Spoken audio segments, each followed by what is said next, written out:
নমস্কার, welcome to our new channel অল্প করে গল্প mini stories with Deep and Maitreyi.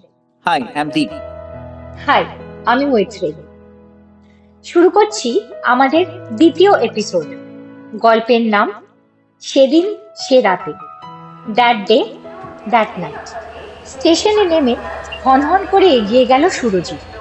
যত ঝামেলায় ফেললো এই ট্রেন লেট। রাত ৮টার জায়গায় প্রায় ৯:৩০ হয়ে গেছে। এই ছোট স্টেশনে গুটিকয় যে কজন প্যাসেঞ্জার নেমেছিল তারা নিমেষে যে যার পথে এদিক ওদিক চলে গেছে। সঙ্গে কেউ নেই। সেই মোড়ের মাথায় শতেক ঝুড়ি বটগাছ, তার নিচেই লণ্ঠন নিয়ে বসে থাকবে রামচরণদা। সুরজিৎ বিয়ে করেছে এই কমাস হলো। শ্বশুরবাড়ি এখনো পুরনো হয়নি, তাই আদর যত্নে বুঝি বাড়াবাড়ি, না গেলেই নয়। শনিবার অফিস সেরে যাবার কথা। এর আগেও কয়েকবার সে এরকম ভাবে গেছে। রামচরণদা বসে থাকে লণ্ঠন নিয়ে ওই বট গাছটার নিচে। কারণ হাটতলার পথটা না, রাস্তাটা ঠিক ভালো নয়। রাতে অচেনা মানুষকে এসব পথে দেখলে দল বেঁধে কারা যেন ঘিরে ফেলে। হাতে সব ধারালো অস্ত্র, যা সঙ্গে থাকে কেড়ে নেয়। ট্যাঁকও করলে ধারালো ছোড়ায় প্রাণ হারানো ছাড়া কোনো উপায় নেই। সামনে এগোলেই সেই বিশাল বটগাছ। বটগাছের কাছ থেকে যে রাস্তাটা ডান দিকে সোজা চলে গেছে, সেই বটগাছের কাছে এসে সুরজিৎ একটু অবাকি হয়ে গেল। কোথায় রামচরণদা? আর কোথায় বা তার লণ্ঠন? কেউ নেই। তাহলে কি করবে এখন সুরজিৎ? সে কি ফিরে চলে যাবে? আবার ১ মাইল পথ হাঁটবে? রামচরণদা শ্বশুরবাড়ির গাঁয়ের এক গরিব মানুষ। খুব ছোটবেলা থেকে ওদের বাড়িতে আছে। কত রকম ফাই-ফরমাসের কাজ করে। হাটে মাল বেচা, দোকানে কেনাকাটি করা, কি নয়। এই তো সেবার যখন সুরজিৎ শ্বশুরবাড়ি থেকে ফিরছিল, আসার সময় রামচরণদা কাছেই ছিল। সুরজিৎ হেসে তাকে জিজ্ঞেস করেছিল, আর কবে তুমি আমাকে নিতে যাবে রামচরণদা? কেন, সর্বমঙ্গলা মেলার সময়? তখন তো আসতেই হবে জামাইবাবু। সব বাড়ির মেয়ে জামাইরা আসে, আমি ঠিক হাটতলার কাছে বটগাছের নিচে দাঁড়িয়ে থাকবো যেন। কথা ঠিক ছিল। এই শনিবার তার আসার কথা। রামচরণদারও এগিয়ে নিয়ে যাওয়ার কথা। জামাইবাবু। হঠাৎ কে যেন সামনে এসে দাঁড়াল। মনে হলো মাটি ফুঁড়ে এসে হাজির হলো। অন্ধকার রাত, গাছের নিচে আরো অন্ধকার। তবুও খোলা আকাশের নিচে অন্ধকার রাতেও গ্রামের পথে অগণিত তারার অস্পষ্ট আলোয় আবছা আবছা কিছুটা দেখা যায় বইকি। তাতে সুরজিৎ দেখলো একটা ছায়ামূর্তির মতন মানুষ তার সামনে এসে দাঁড়িয়েছে। রামচরণদা, তুমি কোথায় ছিলে গো? আমি কতক্ষণ ধরে দাঁড়িয়ে আছি বলো তো। কই তোমার সেই লণ্ঠন খানা কই? ওই তো ব্যাপার জামাইবাবু, আসার সময় আমার হাত থেকে পড়ে গিয়ে লণ্ঠনটা ভেঙে গেল, কাঁচটাও পুরো ভেঙে গেল, আর আলোটাও নিভে গেল। আর তাছাড়া তাছাড়া কি? জেলে নিয়ে হাঁটলে নিভে যাবে।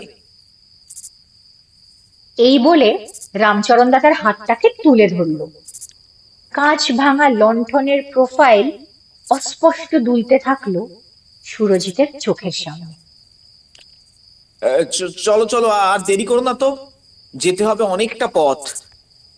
কি যে ঝক মারি না, এত দূর হাঁটা পথে শ্বশুর বাড়ি? বিরক্তি ও কৌতুকে মিশেল করে বলল সুরজিৎ। না না জামাইবাবু, আমাদের গ্রাম নিয়ে বললে হবে না। আমাদের গ্রাম খুব ভালো, বড় বড় মাঠ, বড় আকাশ, গাছপালা, হাওয়া। আহ থাক থাক, তোমারও তো সাফাই গাইতে হবে না তো।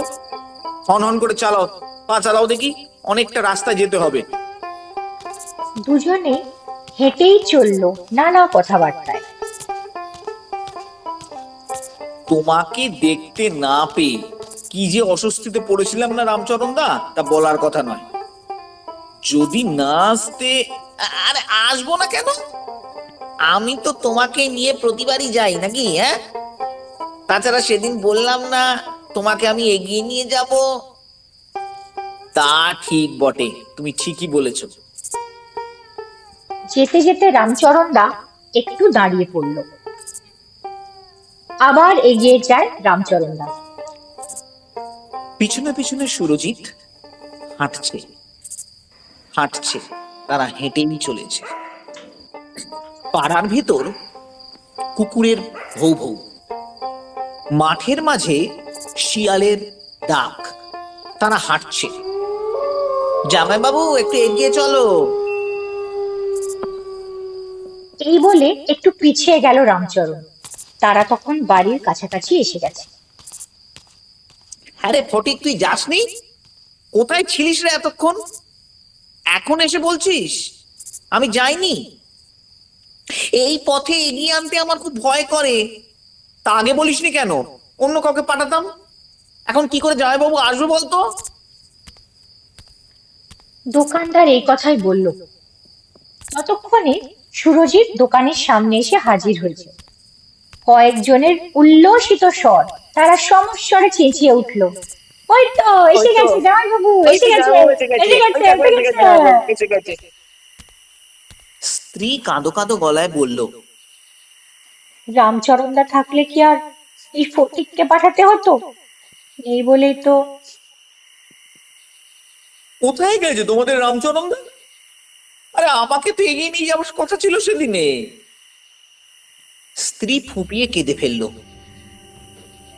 কদিন আগে এই হাটতলা থেকে একটু বেশি রাতে একা একা পথে ফেরার সময় শুধু টাকা পয়সা কেড়ে নেয়নি জানো, তার গলার নলি পর্যন্ত কেটে ফেলে রেখে গেছে ওই শয়তানেরা। সে কি? তবে আর বলছি কি, রামচরণদা থাকলে কি তোমাকে এগিয়ে আনা নিয়ে কোনো চিন্তা ছিল? কথা বলে সব কথা রাখতো, শত কষ্ট হলেও। আমরা তো সারা জীবন রামচরণদাকে এইভাবেই দেখে আসছি। সুরজিৎ নির্বাক। তাকে তো আজ রামচরণ দাই সঙ্গে করে আনলো, তাই না? সারাটা পথ। বলতে গিয়েও বলল না সুরজিৎ। তার সারা শরীরের লোমগুলো খাড়া হয়ে উঠল। একটা হিমেল স্রোত শির দ্বারা বেয়ে নেমে গেল দ্রুত। রামচরণদার কথা এখন স্ত্রীকেই বা বলে কি লাভ? সে বিশ্বাসই করবে না। তাছাড়া আকাশ পাতাল ভাবতে ভাবতে সুরজিৎ মনে মনে প্রশ্ন করল নিজেকে। সে উপলব্ধি করল, বিশ্বস্ত মানুষ মরে গিয়েও এমনি করেই কথা রাখে।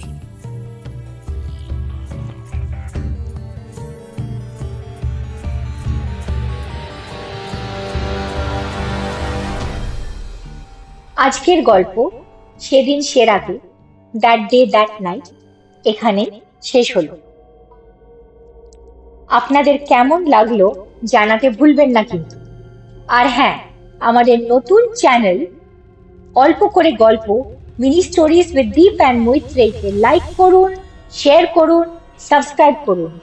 আবার দেখা হবে পরবর্তী এপিসোডে। ধন্যবাদ। ধন্যবাদ।